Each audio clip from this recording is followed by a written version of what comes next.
Maka disitulah kemarin keluarkan edaran dari PBNU ke PW, ke PC agar hati-hati di situasi seperti ini akan muncul kelompok-kelompok yang. Saudara sekalian, akhirnya Rais Am PBNU Kiai Haji Miftahul Akhyar klarifikasi soal surat yang beredar terkait dengan organisasi yang dibuat atas permusuhan, yaitu PWLS, saudara sekalian. Nah, jadi di sini banyak hal yang akan disampaikan oleh Kiai Haji Miftahul Akhyar atau Rais Am kita, saudara sekalian, yang sangat-sangat menyayat hati kita, saudara sekalian. Selengkapnya mari kita sama-sama simak video berikut.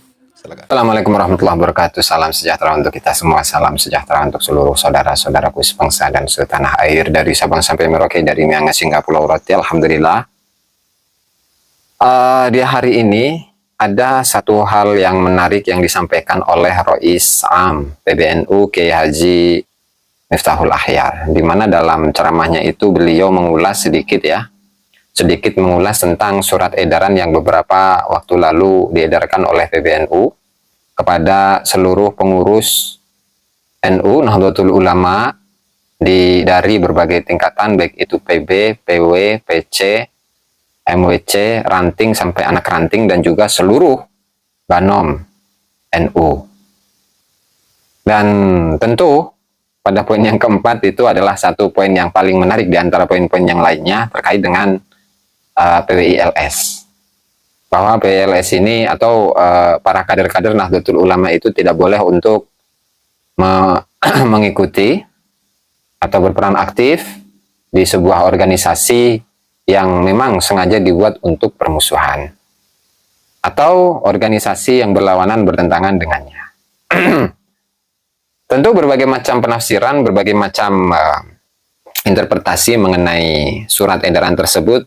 Ya, banyak orang yang memiliki pandangan mengenai interpretasi dari surat edaran tersebut. Nah, tapi pada intinya, dari apa yang beliau sampaikan ini, bahwa Nahdlatul Ulama itu adalah sebuah organisasi yang diridhoi oleh para wali-wali Allah. Kemudian, Nahdlatul Ulama ini sudah tidak perlu lagi dengan banom-banom yang lain, karena banom-banomnya itu sudah lengkap. Nah, sehingga PWILS, Perjuangan Wali Songo Laskar Sabilillah, dan saya sebagai salah satu warga dari Sabiliyin. Apa Sabiliyin itu? Ya, PWI, Perjuangan Wali Songo Laskar Sabilillah, Sabiliyin. Jadi orang-orang yang tergabung dalam PWILS itu saya istilahkan dengan Sabiliyin. Nggak perlu lagi, meskipun ya, PWILS itu mayoritas dari para anggotanya, para pengurusnya itu adalah dari kalangan kader-kader Nahdlatul Ulama, atau secara umum adalah warga Nahdliyin akar rumput yang tidak menjadi pengurus di berbagai tingkatan, tapi semangatnya itu sama dengan semangat Nahdlatul Ulama. Nah, hanya begini, kalau misalkan yang beliau sampaikan itu dalam ceramah atau sambutannya itu mengangkat sebuah hadis tentang Ruwaibidah. Dan Ruwaibidah itu adalah ar-rajulu tafih yatakallamu fi amrin nas. Nah, itu adalah seseorang laki-laki yang at-tafih, seorang laki-laki yang nggak tahu diri. Yang dia itu berbicara di hadapan banyak orang, tetapi tidak berdasarkan atas segala macam latar belakang keilmuan. Artinya dia bukan ulama, dia bukan kiai, dia tidak memiliki latar belakang pesantren, tapi dia itu selalu berbicara tentang agama. Sehingga ini sangat sinkron dengan hadis sayati 'alan nasi zamanun katsirun khutabauhu qalilun fuqahauhu. Dan ini adalah hadis tanda-tanda akhir zaman, di mana nanti di akhir zaman itu akan ada suatu masa di mana banyak orang-orang tukang ceramah. Tukang ceramahnya banyak, tetapi orang-orang yang memiliki pendalaman dalam ilmu itu sangat sedikit. Apakah kemudian ketika kita aplikasikan ini ya, banyak fenomena dari oknum-oknum kabib yang jumlahnya sangat banyak. Dia tidak memiliki latar belakang keilmuan. Kemudian dia berfatwa begini dan begitu, begini dan begitu. Dibandingkan dengan Kiai Nusantara. Di mana Kiai Nusantara ini memiliki latar belakang pesantren, memiliki latar belakang pendidikan akademik, pemikirannya cerdas, pemikirannya kritis, dan melihat fenomena yang ada. Ketika dalam hadis Ruwaibidah itu mengatakan yusaddaku fihal kadhibu, di mana orang yang dusta dianggap jujur, dianggap benar. Wa yukadzabu fiha shadiq, orang yang jujur dianggap dusta, dianggap orang-orang yang melakukan adu domba di antara umat Islam, di antara bangsa Indonesia. Yu'tamanu fihal khain, orang yang berkhianat dianggap sebagai orang yang terpercaya. Leluhurnya nggak pernah memerdekakan Indonesia, tapi dianggap orang yang memerdekakan Indonesia. Kemudian wa yukhawwanu fihal amin, orang yang terpercaya dianggap orang yang berkhianat. Dia merusak harkat dan martabat NU, harkat dan martabat Nahdlatul Ulama. Nah, ini sebenarnya fenomena ini ada kita temukan. Tapi ketika ini disematkan kepada anggota PWI-LS, ini tidak sesuai pada tempatnya, Kiai. Ya. Sehingga coba di sini kita simak ya, bagaimana statement dari Rois Am, ya, Rois Am, di mana beliau menyatakan, simak. Nikmatnya Allah mewujudkan kita, lalu ditambah nikmatul imdad, kita dijadikan pengurus di suatu organisasi yang insya Allah nikmat model dakwahnya ada yang merangkul, ya, tidak memukul, yang menyayangi, tidak menyayangi, dan yang lain. Sebagai bentuk kita ini mewarisi bagaimana dakwah para wali songo. Jadi NU itu mewarisi dakwah para wali songo. Subhanallah ya. Nahdlatul Ulama, semangat para ilmuwan. Tapi kenapa? Ini saya sedikit mengkritisi ya. Ilmiahnya itu tidak terlalu muncul sekarang dari PBNU itu. Kenapa tidak melakukan bahsul masail ya? Oke, lanjut. Yang semua negara Indonesia ini negara yang minoritas muslimnya. Terus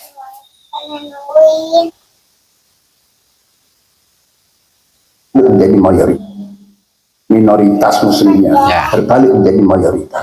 Tapi di menurut dakwah merangkul, tidak memukul. Nah, ini harus tetap dilakukan oleh Nahdlatul Ulama.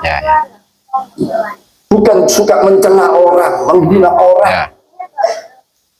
Bukan dengan semangat berapi-api, tapi memojokkan orang lain. Kalau ada orang lain yang salah, kelompok yang salah, perorangan yang salah, kenapa kita tidak dekati? Kita tunjukkan kesalahannya. Udah itu mah. Kalau ini bisa menjadi baik, betapa luar biasa pahala yang kita. Bukan lalu kita pukul. Jangan dipukul, Cenaga. Bukan lalu kita tumbuhkan rasa permusuhan. Sudah cukup. Nahdlatul Ulama punya lembaga, punya banom, cukup, tidak perlu lembaga banom yang lain.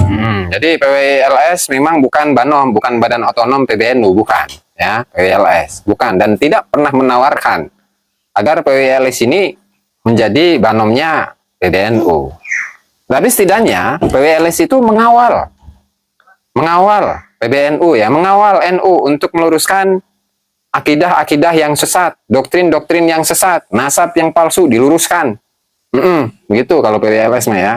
Berdasarkan atas pengetahuan ilmiah, keilmuan, pengetahuan. Bukan berdasarkan atas kebencian. Itu kalau PWI-LS ya. Atau yang dilakukan oleh warga sabilin.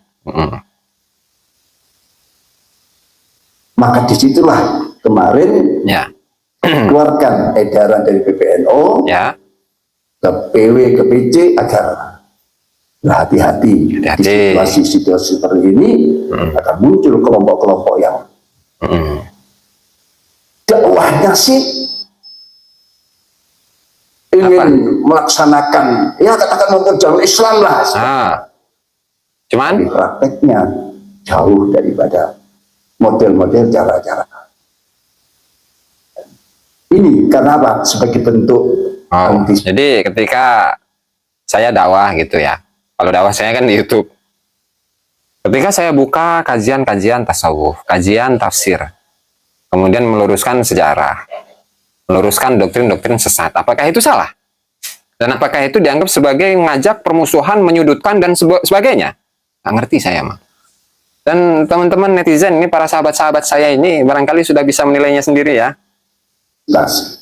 Karena umat kita masih banyak yang gerudak-geruduk. Ya, kita kerutuk ya. Saya yakin NU akan tetap jaya, Ya, NU Jaya. tetap akan menjadi mayoritas di Indonesia ini. Amin, amin. Karena NU adalah SK para aulia. Allah, SK para aulia. Tuh. Ini sih. Ulangi. NU adalah SK para aulia. Aulia, subhanallah. NU adalah jamiah yang saya yakin jamiah yang diridhoi oleh Allah Jadi Subhanahu ada wa Allah. Ta'ala. Amin, amin, amin. Karena memang model-model semuanya itu ya model seperti aswajannya itu ya asal wajar saja kan gitu.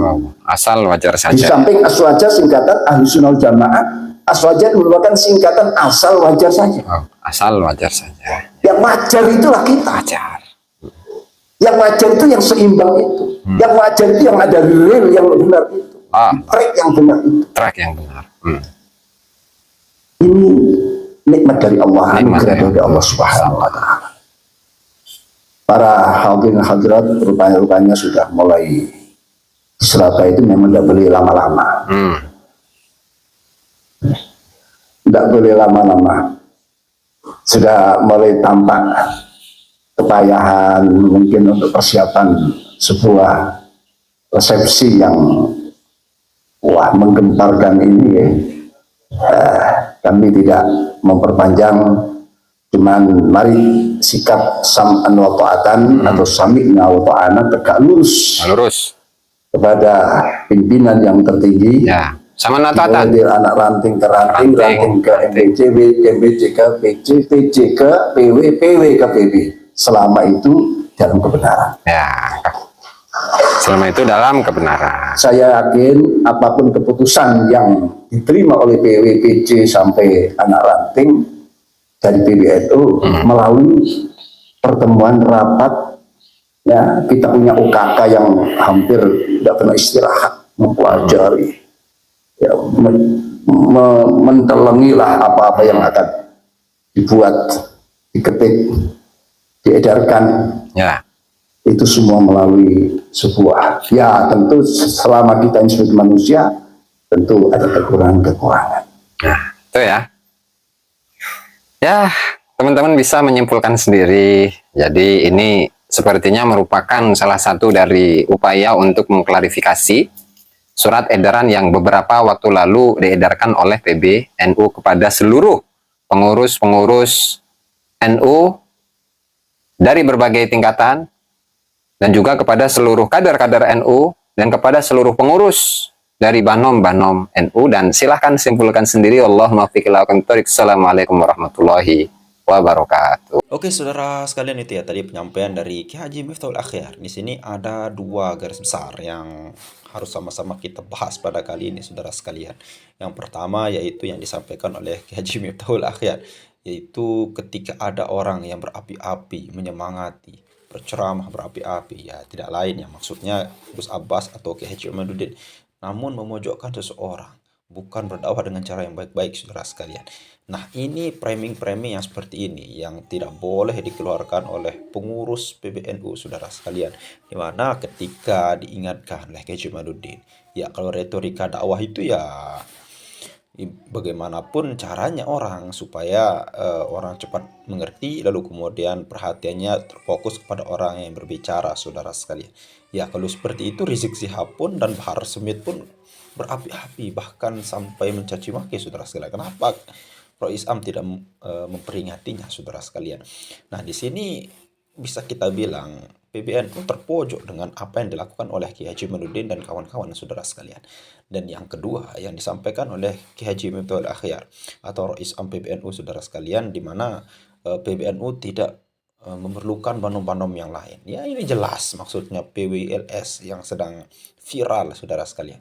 Ya sejauh ini kita lihat perkembangan di media sosial maupun secara nyata saudara sekalian, tidak ada penawaran secara resmi PWLS sebagai banom daripada NU saudara sekalian. Ya tidak perlu kita berjuang itu tidak mesti sebagai banom saudara sekalian.